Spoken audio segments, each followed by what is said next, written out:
What's the greatest mental health tip you've gotten? Never evaluate your life when you're tired. This is so true. Ever notice things seem much worse at night when worries seem at their worst? The next morning your brain can think of ways to fix them, and most times they aren't there the next day. I used to get really anxious at night because the thoughts would flood in when I was tired, and then I'd try to figure them out or worry about them. Now, the second I start to think about something at night, I tell myself I won't be able to actually figure this out right now and will only make it worse because I'm tired, so I will think of it tomorrow. If it's worth doing, it's worth doing it badly. If you can't handle doing it perfectly, finish it. Half but it at least. If you can't groom yourself due to depression, at least brush your teeth. Parent yourself the way your own parent never did. I'm still learning to do this, but I am definitely much better at loving and forgiving myself. Heck yay. I may not be good at loving myself, but I'm good at forgiving myself. Self-care isn't always a bath and a hot chocolate. Sometimes it's giving your head a little shake and doing what needs to be done. For me, it's often dragging myself out of the house for a walk. Gets the blood pumping and makes a world of difference to my headspace.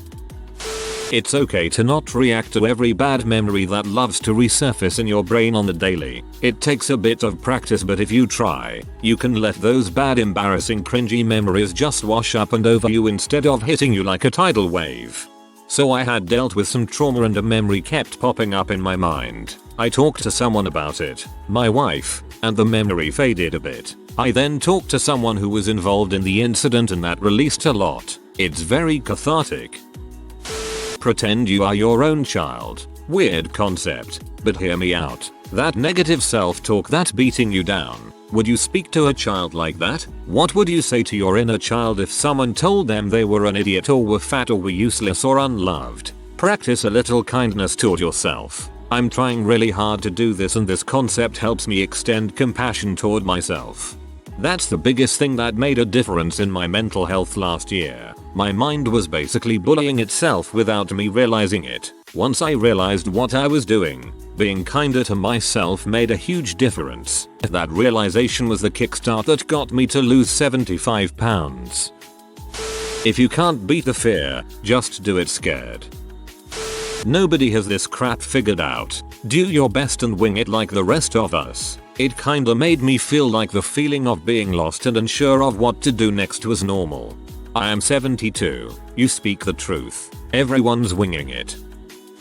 Not me, but saw it in a Tumblr post. Run the dishwasher twice. To put it simply, someone had revealed to their therapist that they felt really crappy about not having the energy to hand wash their dishes. The therapist suggested that they just put their dishes through the dishwasher twice. They point out that you're not really supposed to do that, but the therapist essentially shrugs and goes, "Who says you can't? You don't need to follow all these little rules." The patient takes their therapist's advice and runs the dishwasher twice. They also shower while lying down and put their folded clothes wherever they fit instead of in neat little sections. In short, you don't need to follow arbitrary rules. Just complete tasks in whatever way is easiest for you. You can follow rules when you have the mental energy to do so.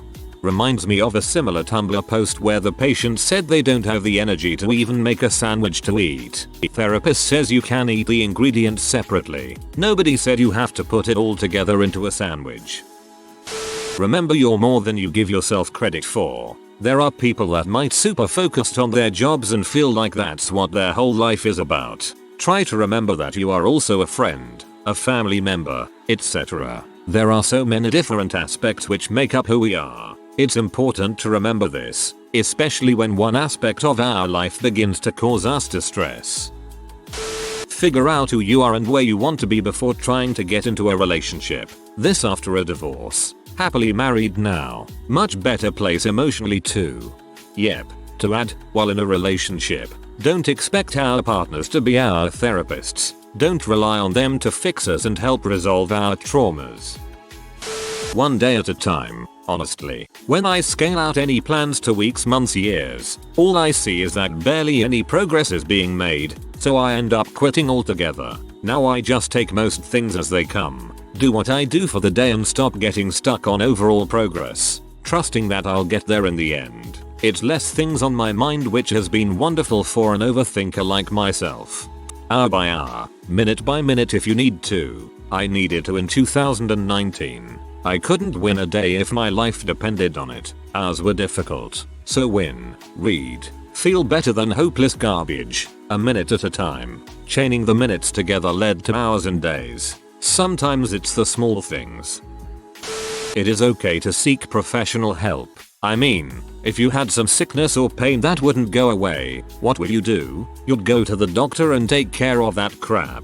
Get some medicine, advice, a plan to deal with it moving forward. Yet for some reason there's a reluctance or a stigma around people doing the same with their mental health. Oh, you're in therapy? Oh, you're struggling with substance abuse? Oh, you're on medications for mental problems? We're not supposed to talk about that. I went to my podiatrist today is fine, but not I went to my psychiatrist today for some reason. If you're not feeling mentally okay, then go to the doctor that handles that sort of thing. Don't be ashamed or embarrassed for seeking professional help. That's what it's there for.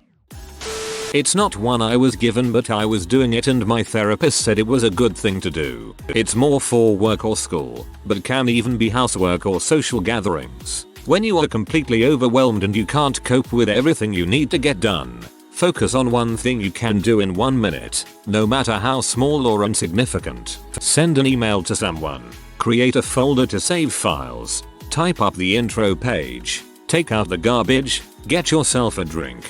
Don't think of the overall task that needs doing. Just focus on one little thing that you can complete in 1 minute. Then start on the 5-minute things, then the 10-minute things. That breaks your overwhelmed spiraling and gives you a clearer mind. That's really good. I do this with friends too. Call a friend who also struggles and both of you choose a task you don't want to do, are really anxious about doing. Then listen to the same soundtrack while you do it simultaneously. Sometimes you have to cut off toxic family friends in order to survive and heal. It is valid. You are not a terrible person. You are doing the brave and responsible thing in order to take care of yourself. I'm depressed. This is mine. Best tip I've ever gotten was whenever your mind is talking badly of you, act like a detective and remove yourself from the situation. Analyze from the outside and see what is really happening. You will soon realize that these thoughts are not your own but one spawned by your illness. It helps me every day. If you can do something about it, don't worry, you can do something about it. If you can't do something about it, don't worry, it's out of your hands. No amount of worry will change it. There are a lot of times where it's unclear whether I can do something about it, or where I can do something about it but have to decide what that is. Those are the times that get me.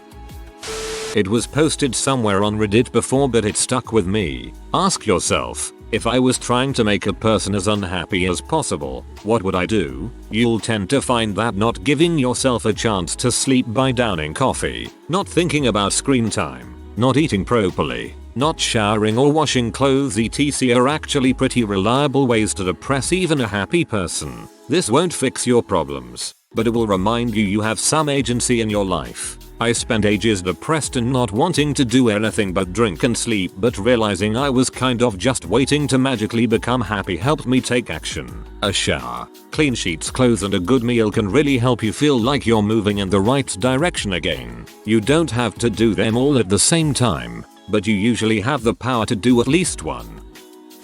It's better to be disappointed than to live in constant disappointment. Help me get excited about things again instead of worrying about being let down.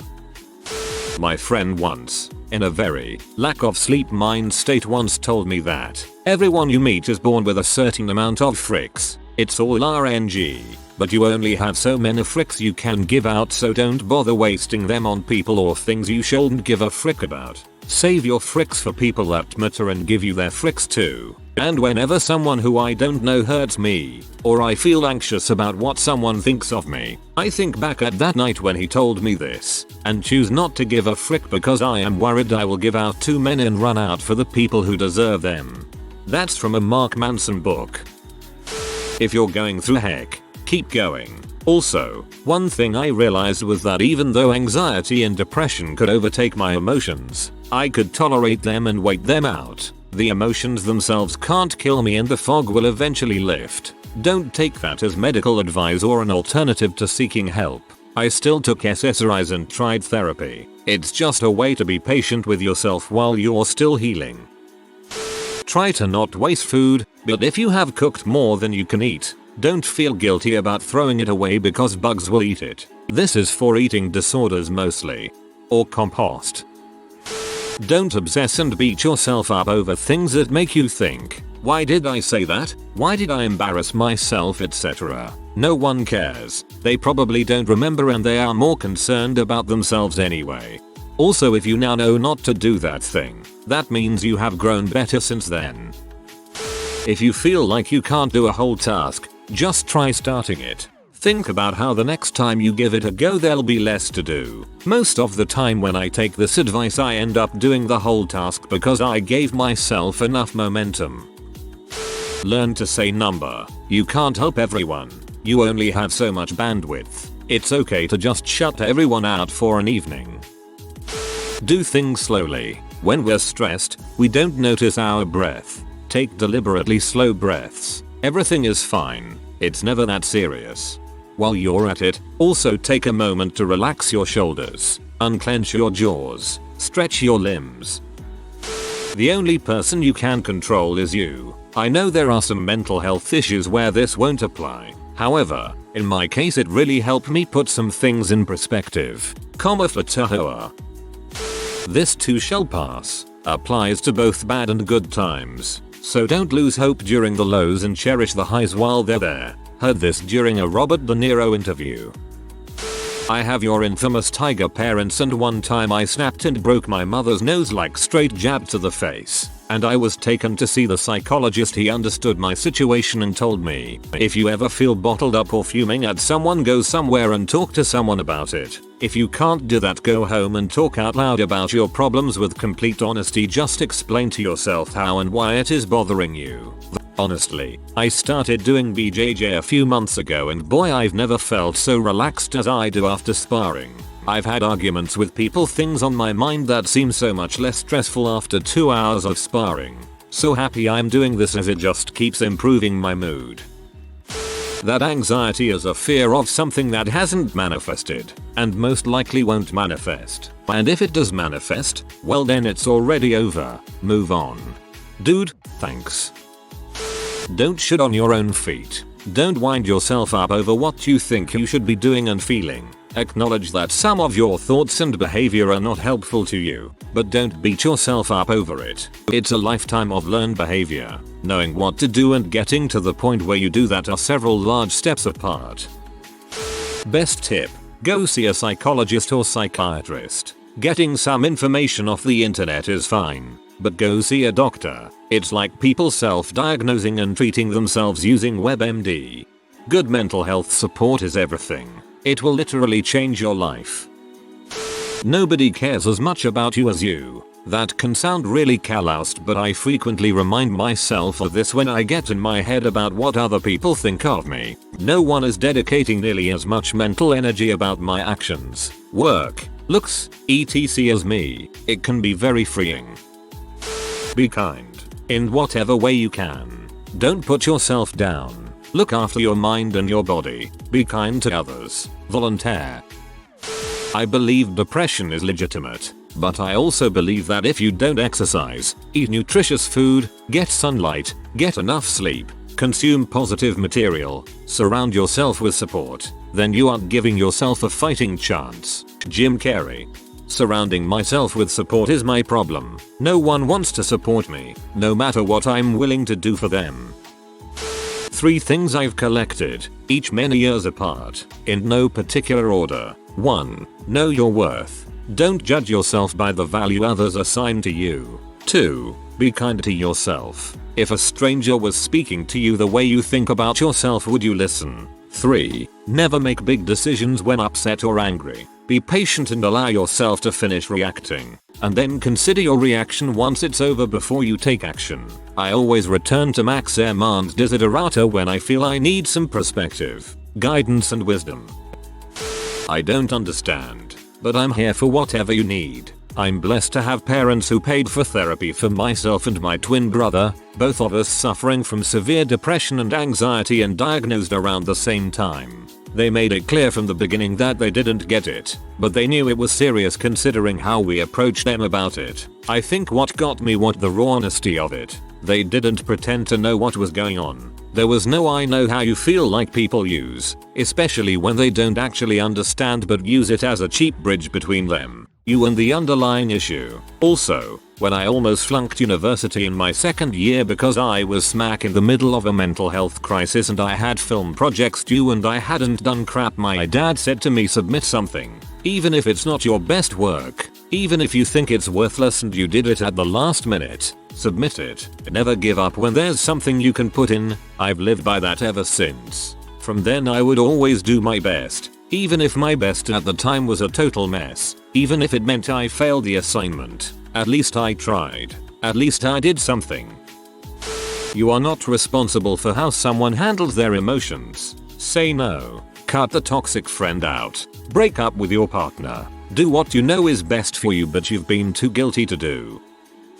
For me it was to exercise. I've had to deal with depression ever since I was 13 and I did several arts of exercises to distract me of myself and my thoughts. I did yoga for like a year, then I tried kung fu because I did it as a kid but stopped. But I didn't like it much. Then I did ballet for 2 years and after that I've just been trying, because it is still difficult to do stuff and get motivated while depressed, to just exercise regularly at home. It really did help.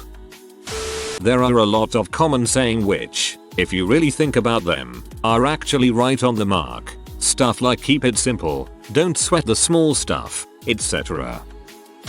Take care of yourself before helping others, because you cannot give what you do not have. It is great to be able to help others, but it is okay to make sure you are alright first. This isn't as much of a mental health tip as much as something that I heard a lot on the radio growing up.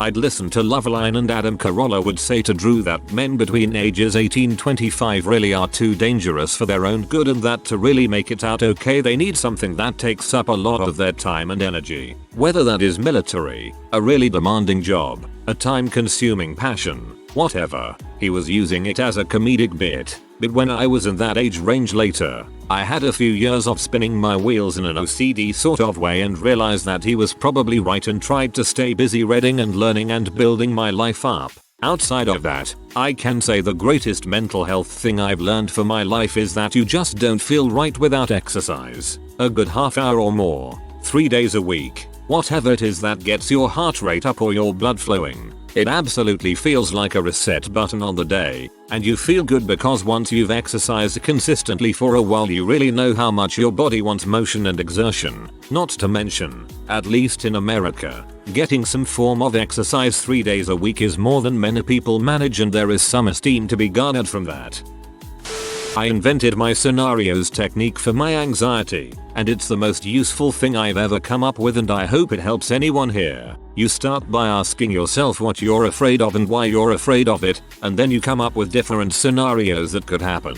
To make it easier, scenario 1 is always the most desirable outcome where things go smoothly. Scenario 2 is the second best. Then continue until you get to scenario 6 or something, which is the worst case scenario where you get shot and arrested or something.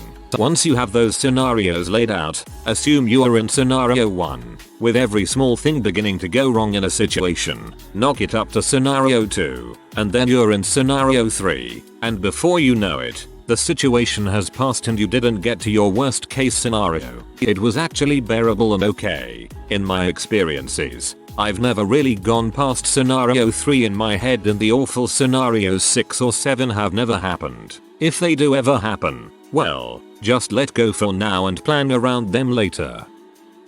If a problem is fixable, if a situation is such that you can do something about it, then there is no need to worry. If it's not fixable, then there is no help in worrying. There is no benefit in worrying whatsoever. The Dalai Lama. Your inner emotions are like the weather. It can't be disciplined or reasoned into changing. Don't exhaust yourself fighting sadness with facts and logic. Just accept that you need 5 and treat yourself. Save that energy for the climb back up.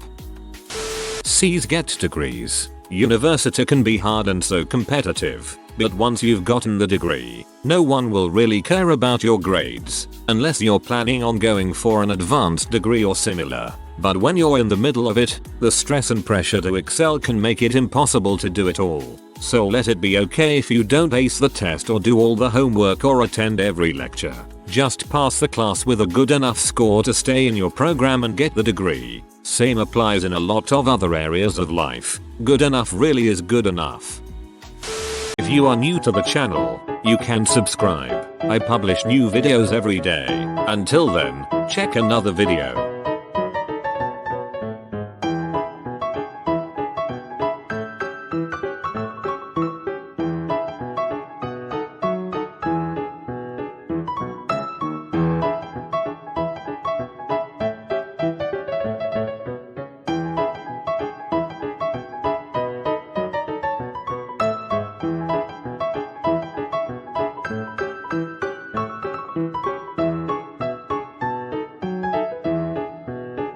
Bye for now.